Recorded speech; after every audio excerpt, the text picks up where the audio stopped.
Welcome guys, so today I am with OPPO Reno 7 Lite and I'm going to show you 5 camera tips.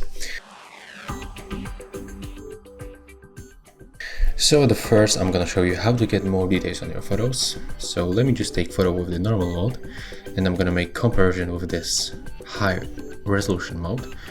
Let's focus for example right here on this table. And to get this more details, you have to enter the extra HD mode. So let's catch focus on the same place, take a photo, and let's make comparison. So let's start from this normal photo. As you can see, the photo looks like that, not bad, the quality is also good. But let's switch to this high resolution mode. And as you can see right now, we can zoom in much closer, and you can also spot a little bit more details than on the previous mode, also when you take a look right here. Right now I'm gonna show you how to quickly change brightness level, so you don't have to enter the Pro mode. You can just tap on the screen and then use this sun icon to decrease or increase brightness level. To make it automatically, just tap on the screen once. When you click in this place, you are able to change color and the temperature by using preset of filters.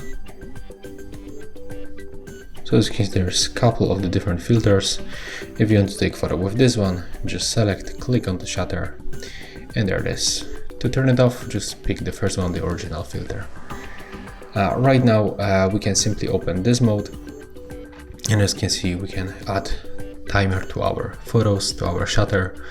So if you want to use the tripod and take photo, for example, with your family, you are able to set 3 or 10 seconds delay, and after this time the photo will be taken. And right now it will be a last tip, so we can open the settings, go for the shading methods, and right here we can enable option tap to capture. And right now, each time we tap on the screen, we will take photos. So it's useful for you when you hold your phone like that and you are not able to reach this bottom shutter. So we can just click on the screen right here and you will be able to take selfies or the photos with the rear camera. So that's all for this video. If you find it helpful, remember to leave a like, comment and subscribe.